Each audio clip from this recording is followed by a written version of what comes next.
అల్లూరి జిల్లా జీకే వీధి మండలం సిగినాపల్లి కొండపై గత వారం రోజుల నుండి అధికారులు కళ్లు కప్పి చింతపల్లికి చెందిన కొందరు రంగురాళ్లు వ్యాపారులు గిరిజనులకు మద్యం బాటిల్స్ బిర్యానీ ప్యాకెట్లు సరఫరా చేసి కోట్ల విలువ చేసే రంగురాళ్లు తవ్వించారని సమాచారం. ఎంతో సాహసం చేసి ఎత్తైన పర్వత శిఖరాలపైకి వెళ్లి రంగురాళ్లు తవ్వి పట్టుకొస్తే గిరిజనుల నుండి లక్షల్లో కొనుగోలు చేసి వ్యాపారులు మాత్రం కోట్లలో అమ్మకాలు చేస్తున్నారని ఆరోపణలు వినిపిస్తున్నాయి. విషయం తెలుసుకున్న చింతపల్లి డిఎఫ్ఓ నరసింగరావు రంగురాళ్లు వ్యాపారం చేస్తున్న అనుమానితులను ముగ్గురిని అదుపులోకి తీసుకొని విచారణ చేస్తున్నట్లు తెలుస్తోంది. రంగురాళ్లు తవ్వకాలకు పాల్పడుతున్న ఎంతటి వారైనా విడిచిపెట్టేది లేదని, వారిపై చట్టపరమైన చర్యలు తీసుకొని రంగురాళ్ల క్వారీని నిలుపుదల చేయడం మా బాధ్యత అని ఈ విషయం జిల్లా ఎస్పీకి తెలియపరిచి పోలీస్ ఫోర్సుతో పూర్తి స్థాయిలో కట్టడం చేస్తామని డిఎఫ్ఓ నరసింగరావు మీడియాతో అన్నారు. అల్లూరి సీతారామరాజు జిల్లా చింతపల్లి ఫారెస్ట్ డివిజన్ పరిధిలో రంగురాళ్ల తవ్వకాలకు సంబంధించి గతంలోనూ ఇక్కడ కొన్ని ప్రధానమైన ప్రదేశాలు ఉన్నాయి.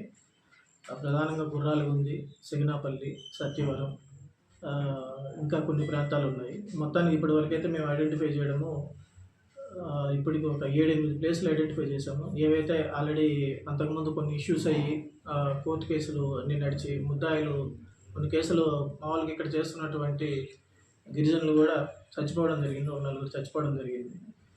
తర్వాత అది ఇష్యూ అయిన తర్వాత మామూలుగా పోలీసులు ఫారెస్ట్ వాళ్ళంతా కలిసి జాయింట్గా దాన్ని కట్టేలు చేయడం జరిగింది. ప్రధానంగా సిగినాపల్లిలో బేస్ క్యాంప్ ఒకటి ఎస్టాబ్లిష్ చేస్తున్నాము. అదే తవ్వకాలకు సంబంధించి అంటే దీన్ని ర్యాట్ హోల్ మైనింగ్ అంటాము. ఈ ర్యాట్ హోల్ మైనింగ్ని ఆపి సెమీ ప్రీషియస్ స్టోన్స్ అంటే రంగురాళ్ళు అంటాము. వీటికి సంబంధించి వ్యవస్థీకృతంగా ఉన్నటువంటి కొంతమంది ప్రధానంగా వీళ్ళు వెనుకుండి నడిపిస్తున్నటువంటి వ్యాపారస్తులు ఎవరైతే ఉన్నారో ప్లేన్స్లో వాళ్ళని ఐడెంటిఫై చేసి వాళ్ళకి శిక్ష పడాలి అనే ఉద్దేశంతోనే మా యాక్టివిటీస్ అనేవి చేయడం జరిగింది. దీన్ని చేస్తున్నాము. ప్రతి సంవత్సరం వర్షాలు పడే సీజన్ ముందులోనే ఇక్కడ తవ్వకాలకు అనేది వెళ్ళడం అనేది గిరిజనులు, తర్వాత కొంతమంది వెనక నుంచి నడిపించేటువంటి ప్లేన్స్కి సంబంధించిన గిరిజనేతలు ఉన్నారని చెప్పనేది మాకు అందిన సమాచారం. సో అందరికీ త్వరలోనే ఎవరెవరైతే ఉన్నారో పాత కేసులో ఉన్న వాళ్ళు అనుమానితులు మొత్తానికి అందరికీ కౌన్సిలింగ్ ఇవ్వడం జరుగుతుంది.